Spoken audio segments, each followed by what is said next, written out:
But you know from covering it, I know you know, that the United States was taken advantage of by the World Trade Organization. And by the way, speaking of China, if you look at the history of China, it was only since they went into the World Trade Organization that they became a rocket ship with their economy. They were flatlined for years and years, frankly, for many, many decades. And it was only when they came into the World Trade Organization that they became a rocket ship because they took advantage of all the rules. I'm not even blaming them. I'm saying, how stupid were the people that stood here and allowed it to happen? But we don't allow that to happen. And if they don't treat us fairly, we'll leave. But now we're starting to win cases. How about somebody? On this episode of Just Informed Talk, as President Trump continues to wage war on the traffickers who are engaged in human trafficking, gun trafficking, drug trafficking, all in the midst of this global pandemic, we're going to take a look at the latest new Q posts, and we're going to take a deep dive into what President Trump means when he says repeatedly that we are at war with an invisible enemy. We're going to check out that, plus a whole lot more. You guys are going to want to stick around and check out. Hi, my name is Craig. Welcome to another episode of Just Informed Talk. You guys know I say thanks if you've hit that subscribe button. If you guys haven't done it yet, please come here. It's really easy. It helps me out big time. Just click that big red subscribe button. Make sure you hit the bell for notifications, then select all so you get notified as soon as all of these videos get posted. Today, we're going to be picking up right where we left off. We left off at Q post 3930. We're picking up at 3931, and there's a lot of information we're going to try to get through. Plus, you guys are going to want to stick around because we're going to talk about a bunch of other breaking news, and we're going to watch highlights from President Trump's latest press conference, which you guys need to see because, you know, even though they're long, there's a lot of information there that I think is directly pointed to a lot of the anons and people doing the research to let us know what's happening. So we're going to get into all of that. But first, let me just remind you this video is brought to you in part by Brave Browser. Use the link in the description of this video to download it for free today. It's a better internet browser. It's better than Google Chrome, Internet Explorer, Mozilla Firefox, whatever you're using, because it blocks the ads. And did I mention it's free? So use the link in the description to download it, install it, and run it on your computer today. Then they'll make a contribution to this channel. Don't forget it's free. So it helps us both out. It's a win-win. And I really appreciate you guys checking out that product. I know you guys are going to really enjoy it. Okay, so this is where we're going to start. Obviously, 3930 is where we left off. We're picking up at 3931. And the first thing Q wants us to look at is this post by Secret Agent. And it's kind of an explanation on that post yesterday that we talked about where Q told us, be cautious in your interpretations of info posted. False expectations and push based on speculation will only weaponize those who attack us. And of course, I tried to explain in that video yesterday that a lot of people have been making predictions about 4/10/20 and about there being a shutdown. And yes, we had talked about that on this channel before, but I always stop at the level of making those predictions because, like Q is explaining here, by pointing us to this post, it says, be cautious in your interpretations of info posted from QAnon. This Secret Agent account says, so glad he finally said this. I've been seeing the wacky conspiracies, number counting, etc. get way out of control. The movement is being discredited by the irrational speculation. Let's work with what we have. And that kind of just dovetails perfectly into what I was saying yesterday about, all of these expectations. Yes, it's good to be prepared. Yes, it's good to ask questions. Yes, it's good to look at this information and try to extrapolate information that, we may be able to get from what we have. At the same time, setting deadlines. And as Q says here, do you provide the playbook to your enemy with specific dates? So for us to get ahead of that speculation, yes, it would have strategically maybe been an advantage to do something on a certain day. But at the same time, do you want the people that you're trying to go after, right? The traffickers, the smugglers, the people who are engaged in this evil, the corrupt individuals who are criminals, you don't want to give them the exact date and time. So I thought this was very interesting, and I thought it was very appropriate that Q points to it first, and then Q goes on to explain the credibility of our institutions, constitutional law that governs our great land, our republic, and our ability to regain the trust and faith of the American people all depends on our ability to restore equal justice under the law by prosecuting those responsible, blind justice. Treasonous acts, sedition against the republic, the people of the United States, start lead in, that's the start and lead into it, is It goes on and says, infiltration rogue at the highest levels of our government, media, corporations, etc., planned and coordinated, Democrat and foreign. This is not about politics. Something far more sinister, evil, has been allowed to flourish through all parts of our society. It has been protected and safeguarded. It has been camouflaged to appear as trusted. It has been projected, normalized by stars, classified 1 through 99. One must only look to see. Symbolism will be their downfall. This is not another 4-year election. Be on your guard. Stand firm in faith.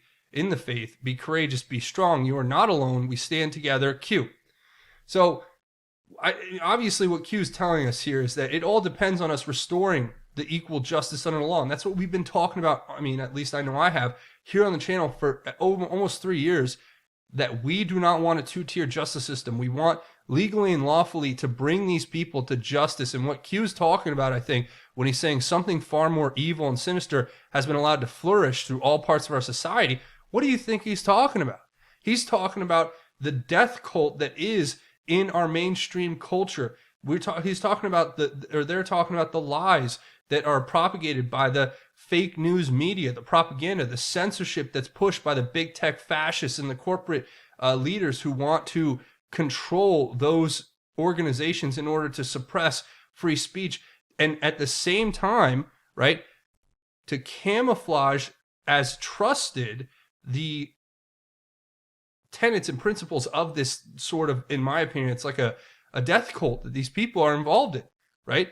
The glorification of evil and the promotion of such reckless abandonment when it comes to yourselves and your body and the way you act and the way you promote or present yourself in society. It's all a part of a form of, desensitizing and breaking down the individual, culture of being a moralistic person of integrity who lives, in my opinion, living righteously. It seeks to destroy that. And that's what Q and I think our president and the rest of our country on the good side are trying to stand up against. And that's how we save our republic, because we can't become the evil that we seek to remove and destroy in the process of doing that. We can't allow that to happen. It's like the Bible says very specifically, do not conquer evil with evil, rather conquer evil with good. And that's what we're trying to do here. And that's, a part of the whole thing that Q has been about from day one. And the classified 1 through 99, I think, deals directly with that. It deals with what was happening on Epstein Island. It deals with Marina Abramovich and the spirit cooking and the disgusting, sick cult that is in Hollywood, where they basically indoctrinate these stars to become idols that are worshipped by the masses that they can use to influence you. Think about what it was originally back in the ancient times, where you're talking about like the Roman civilization and the Greeks. They worshiped these different gods. Well, the gods were just a way of them controlling the masses. They make these stories and build these characters that they can twist and control to basically contort the minds of the people that they're seeking to control. And the same thing's happening today. The Bible clearly says that there should be no God before God above in heaven. And yet, on a regular basis, people regularly engage in things like idol worship. I mean, we literally have a show that's watched by millions of people across this country called American Idol. So they're idolizing these people. They put these stars into these platforms. They put them on stages with the satanic symbolism all around them to brainwash you and to manipulate you so that you're controllable, right? So that you go out and degrade yourself and destroy yourself so that it amplifies their ability to control you. When you break yourself down, both mentally and physically, that makes you easier to control. And that's what they're ultimately afraid of you waking up from. And that's really what I think ultimately this whole classified 1 through 99, what was happening on Epstein Island, what was happening with a lot of these other organizations that were engaged in evil. That's what we're trying to fix right now. And a part of, the tenet of the Satanism, I think, is they have to flaunt it. They have to, like, a part of their religion is to show you that they are satanic, that they are involved in this kind of evil, because that's where they draw their strength, right? And they do it in a very subtle way, and they do it in a very, subliminal way in a lot of cases, but it's there.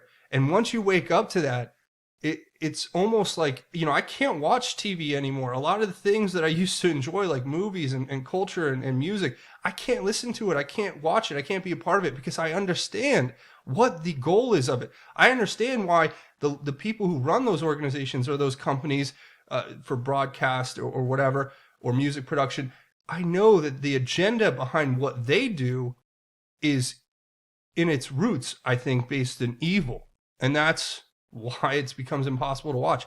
So that's what I think Q is getting at there. But if you have a different idea, please leave it down in the comments. And of course, do your own research. Don't just take my word for it. But the next one here is an anon pointing out Technofog covering this release of the declassification of the IG report footnote, saying Crossfire Hurricane Team had multiple reports disputing many material claims of Steele and his dossier and warning of disinformation. Well, we already kind of knew this, but now we're just getting more and more confirmation of this. And the confirmation is basically showing that the FBI and the powers that be at the time, the Obama administration and the rest, were using this fake Russian-developed intelligence that was purchased by Hillary Clinton and funneled into the DNC, which was then funneled into the FBI and the DOJ. They were using that unverified information, which they knew was unverified, to go after our president, thereby proving even further that there was an illegal coup against the president of the United States. And these people in big tech want to silence us, right? These people in pop culture, in the media, they want to silence us. They don't want us asking these questions. They won't ask the questions. They won't do a report on the mainstream news every evening about it. You don't see it on CNN. You don't see it on MSNBC. You don't see it on CBS, NBC, the rest. You don't see it because, as I've said before, they have no incentive to cover this, because the same people that were behind a lot of this are the ones who were either signing their paychecks or working for the people signing their paychecks. So what incentive is there for them to expose this? And that's what President Trump has broken, right? Don't forget Mika, whatever her name is, Bresnovich, or I can't think of her exact name, the one on that morning show with the Joe Scarborough guy, saying, it's our job to control what you think. She literally said that on live air. It's our job. President Trump's going to get people to think the way he wants, but that's our job. Are you kidding me? These people admit openly that they want to control what you think. And then they tell you, like Chris Cuomo on CNN, they tell you, oh, you can't look at the WikiLeaks emails. Only we can look at the WikiLeaks email and tell you what we think. Well, that's crazy, but that's what they want. They want you asleep. And that's what Q has said before. Q says here, the public will learn the truth. The media will attempt to spin as a partisan attack. Now, this is predicting the future. So mind you, this is what we have to look forward to over the next coming months, I think. The public will learn the truth. The media will attempt to spin it as a partisan attack. The House of Representatives will push for Barr to be removed because it's obviously controlled by the Democrats right now. The House will open investigations into Barr and Durham, lack of confidence. And full disclosure, D-Class provides the truth. Foreign corroboration provides the truth. What happens when corporate media knowingly pushes false propaganda information? What happens when the corporate media can no longer be trusted? The silent war continues. Q. That's where we're at. See, the big tech fascists, Google, YouTube, Facebook, Twitter, etc., they pump all of these fake news media outlets into your feed so that you believe this narrative that they're trying to draw, and that you don't dive deeper. You don't look at the facts for yourself. You don't participate in logical thinking and try to figure it out. But that's what we're up against right here, and that's what we're going to break. But the next coming line of attacks, Q's predicting it here. Future will prove past, I think, in this case. And also, we will see that, again, you're getting basically tomorrow's news today here, because this is Q explaining they're going to go after Barr and Durham. Why? Because they're exposing the coup against our president. The coup that the media wants to cover up, that the corrupt politicians who are in bed with either the Russians or the Chinese at this point, we don't even know which ones.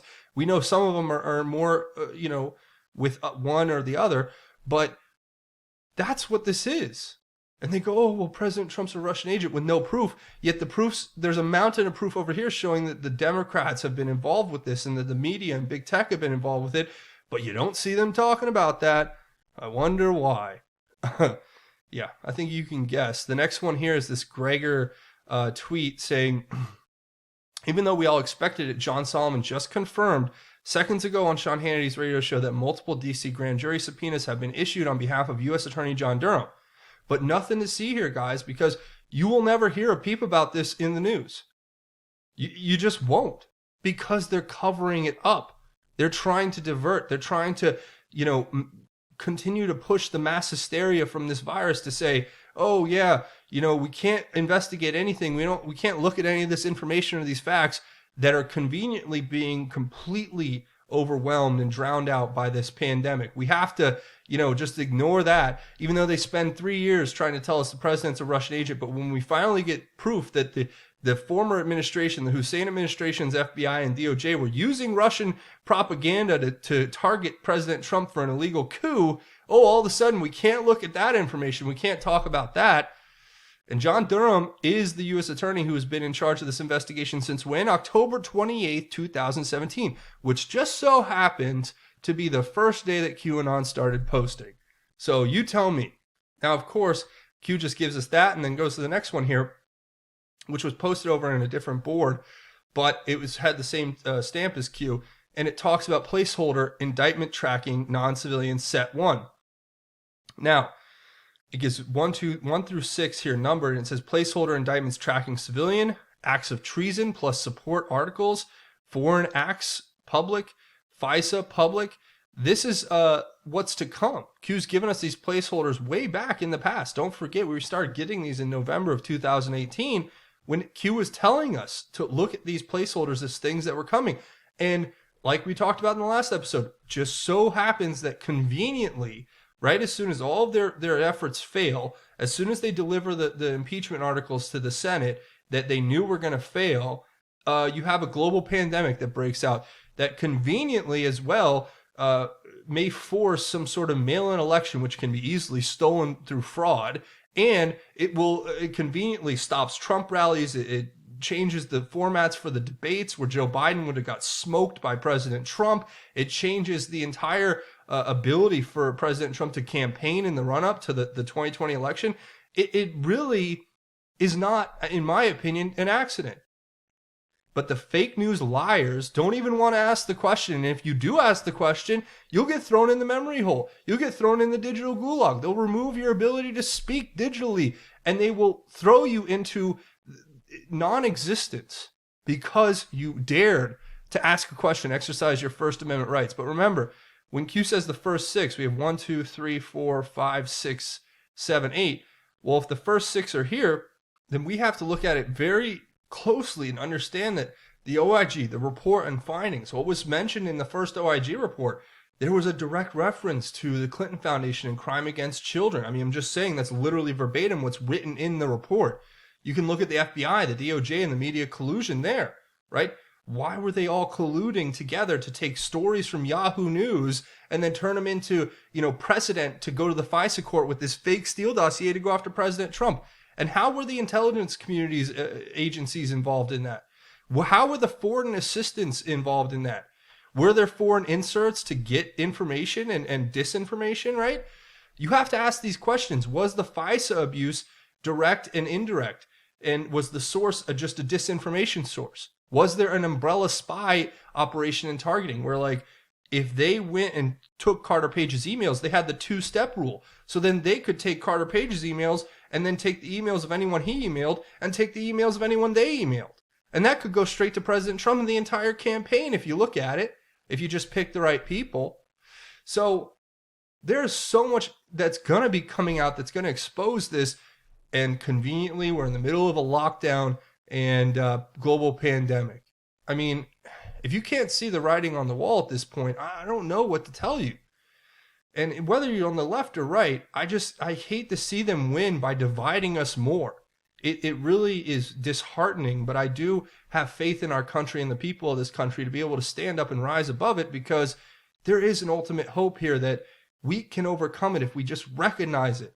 If we just recognize it and call it out and keep exposing these people who are complicit in the cover-up of this corruption and this criminality. That's what we have to do. So that's pretty much that. A few more stories I want to talk about. Trump administration opposes Bill Gates' vaccine tracking system, which is this Orwellian nightmare where they literally want to start using your cell phone and all this digital information to track your every movement. And then they're going to issue you certificates so that you carry your papers around like this is Nazi Germany, and you have to present your papers, and then you have to give them samples of your DNA, and then they can log all that into a big database so they can monitor you just like the Chinese communists do. The next thing after that will be the social credit scoring system, where if you say the wrong thing online or if you have the wrong think, they will take away your rights. They'll take away your right to travel. They'll take away your right to use the internet or use social media. That's where we're heading, folks. That's disturbing. It's dystopian. Another thing I wanted to talk about, Out of the Shadows, and I'll leave links to all of these things down in the comments below. This documentary just came out. You guys have to watch it. I'll leave a link to it in the descriptions. It's got Liz Cronk in. It's done by a former Hollywood stuntman and a couple of Hollywood stuntmen who came out to expose what's happening in Hollywood. And they have a documentary here that you need to see if you haven't. It's only an hour and 17 minutes. It's worth your time. And I can't recommend this any more highly. So I'll leave a link to it in the description. James Woods continuing to red pill us all, saying, this is President Trump says the invisible enemy will soon be in full retreat. To which James Woods responds, this is not just the virus to which he's referring, dredged the deep state. Thank you, James. I'm a big fan. I hope one day I get the famous retweet from James Woods, because he is I really respect his work and what he's been doing for our country. Here's a Breitbart article I want to share where it says that we should waive China's sovereign immunity in the United States and seize its assets. Well, I think that's a good idea, but do I think that would be a open invitation to escalating what's already happening? Yeah, I do. But at what point do we call China on its bluff and discontinue our allowance of them to game the system? And we're going to watch in these highlights that I'm going to show you in a minute here of President Trump's press conferences, latest press conference, where he talks about China specifically and says, they're in the World Trade Organization as a developing country. Well, why aren't we a developing country? Because it gives them all these benefits as the second largest economy in the world, and they still want to tell us that they're a developing economy. It's insane. So we have to figure out that problem. That's got to fix itself. So with that, I'm going to go ahead and show you these clips from the latest press conference, and then we're going to wrap it up here with a special God's Graces Greater segment for Easter. So stick around and check that out. In short, the American people have launched the greatest mobilization of our society since World War II, deploying every scientific, governmental, medical, and military resource to defeat the virus. I didn't want to do it before Easter. I also didn't want to do it before we have all the facts. But over the years, many years, we've been paying them from $300 to $500 and even more $1 million a year. China's been paying them less than 40 over the years. So we're paying them more than 10 times more than China. And they are very, very China-centric, as I said during the week, China-centric. China always seems to get the better of the argument. And I don't like that. I really don't like that. I don't think that's appropriate. I don't think it's fair to the American people. And, I tell that to President Xi. I tell that to Dr. Tedros. I spoke to him one time. I think he's a very nice man. I liked him. But we're going to be talking about that next week in great detail. We're looking at it very, very closely. We want to make sure money is properly spent. But again, why is the United States paying $500 million a year? It's a lot. And why is, that's a lot. And why is China paying this year, $42 million, but generally under 40, so it's in the 30s. So we're at 500, 452, 400, 401, different amounts, different years. And they're at 40, 38, 36, 35, 32, 31. No, but you have to ask yourself that question. And then the answer always turns out to be in China's favor. Well, I have the same thing with the world trade. Isn't it interesting? World trade. So we have World Health and we have World Trade. So we have the World Trade Organization. And until I came along, we were losing cases, so many cases, it was ridiculous. We were always losing these cases, almost every case. And now we're winning cases. We just won $7 billion because they know I'm not going to put up with it. China has been unbelievably taken advantage of us and other countries. You know, for instance, they're considered a developing nation. I said, well, then make us a developing nation too. They get big advantages because they're a developing nation. The way I view it is this. China has taken advantage of the United States for 30 years, okay? I mentioned the World Trade Organization. China has taken advantage of us through that and using rules that are unfair to the United States, and they should have never been allowed, this should have never been allowed to happen. When China joined and was allowed to join under those circumstances, the World Trade Organization, that was a very bad day for the United States because they had rules and regulations that were far different and far easier than our rules and regulations. Plus, they took advantage of them down to the last, and you know China and you study China, and you know what I mean. They took advantage of them like very few people would even think to take advantage of them. And again, they are considered, right, a developing nation. We are not considered a developing nation. They're given advantages. Okay. For many years, China has ripped off the United States. And then I came along.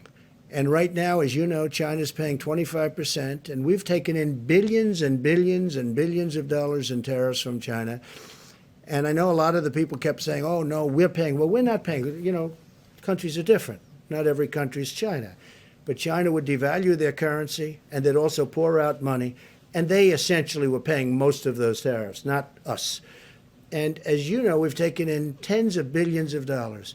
They targeted our farmers. But we took in so much money that I was able to give back. One year it was 12 billion, one year it was 16 billion. I was able to give back our farmers the money that they were targeted, hurt. China bought 12 billion and bought 16 billion. 1 year 12, 1 year 16. I was able to give them back the 12 and then give them back to 16, the farmers. And they weren't targeted, and they're all in business. Now we're doing it because they got targeted in a different way.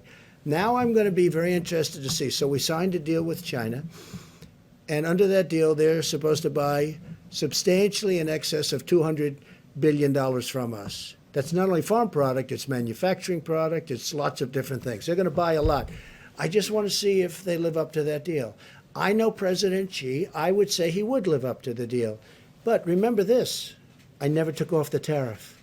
It's still 25%. That's how big. 25% of $250 billion. So for the first time, and you saw also, now again, I'm going before the virus hit, because that's sort of like, that's like, let's start all over again. Okay? I can't tell you that yet, because that chapter hasn't been written yet. But go up a few weeks ago, the deficit with the United States and China was coming way down. Nobody's seen that. Nobody's ever seen that before. But the deficit has come way down. So now we start a new chapter. And I can only tell you, if a smart person is standing where I'm standing, we're going to do very well with China.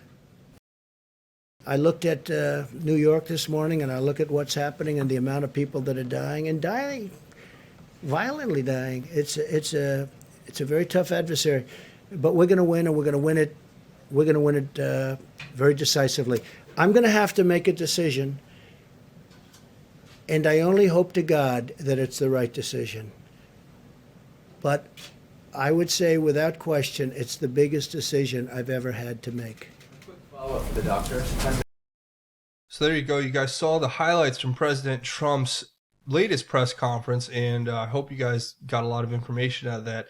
That's why I like to share it, and, you know, I do the work for you. Basically, I watch these 1, 2, 3 hour news conferences to try to get the important parts and put them together for you guys. So I hope that helped out. Now, before we go, a few more things I want to remind you. Look, you guys are doing a great job. Share these videos, get them out there. Your support in breaking the content suppression algorithm is how we've been able to get this far. So keep it up and leave your thoughts, theories, and insights below. I want to hear what you guys have to think about everything that we covered here. A few more things, ways you can help out the channel. You can come over here and find me on Twitter at JustinFormedYou. It's a great way to connect outside the channel. Plus, you got JustinFormedNews.com and, of course, the backup channel. These are all great pages to bookmark. I'll leave links in the description, but BitChute.com/JustinFormedTalk. And if you guys want to keep this channel going, There's a couple of ways you can do it. You can come over here to Patreon, patreon.com, crowdfunding website. It's a monthly donation. You guys have kept this channel going. I've said this before. I'll say it again. Look, without you guys putting down this contribution, this channel would not have existed, and I wouldn't be able to keep doing it. So thank you for all of your contributions and keeping it going. You guys are what keep it alive. Plus, I have a GoFundMe set up if you'll make a one-time or anonymous donation. Links to everything will be in the description of this video. Now, before we go, I want to do a special segment for Easter today, and I want to share it with you because, I don't know that I'll be able to get a video up tomorrow, and I just want to make sure that if I can't, that we will have this covered, because there is such a great, blessing that is the celebration of Easter.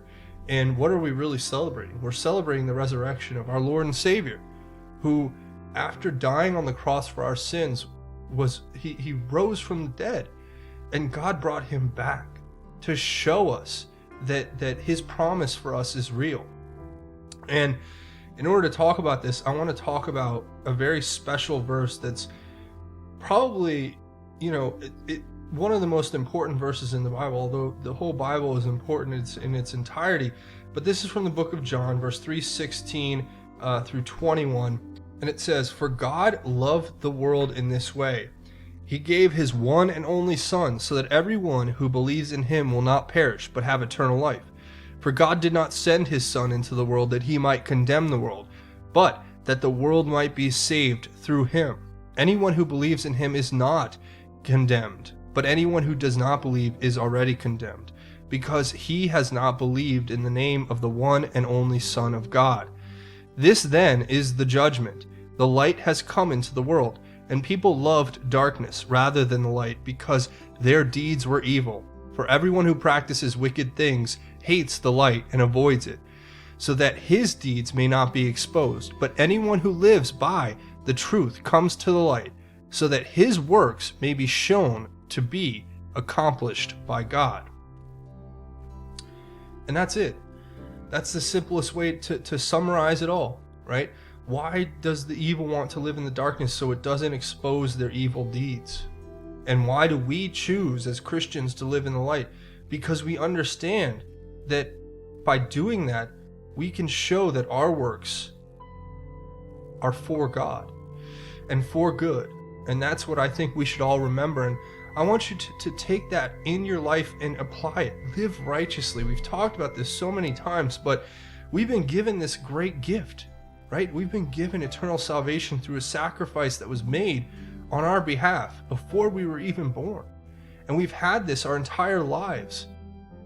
Open up that door, say a prayer, open your heart up to God, and remember that if we just embrace that love and that power that is in the forgiveness that we've received, then we can not only help ourselves to become stronger and better, but we can help others. We can help our family and friends. And I just encourage you all, remember, it's not easy, but it's simple.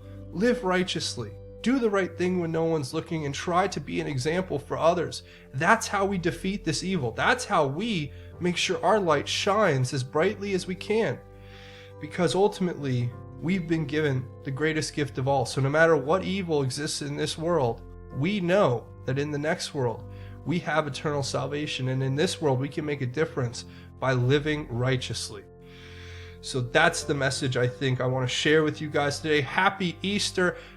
Go out and share the grace of the Lord. Remember, social distancing, keep your distance. Don't, do anything crazy, but just please, I beg of you, go out, spread the word, share it with your family, friends, and loved ones, and try to be a bright light in a dark time. And remember that we will overcome the deeds of the evil and the wicked things that have been done by embracing the light and the power of Christ in our hearts. So that's my message to you. I want to say thanks for watching. Again, come here, hit the subscribe button if you haven't, and make sure you hit it, punch it, tap it, headbutt it, whatever. Hit the like button if you guys like this content and want to see me make more.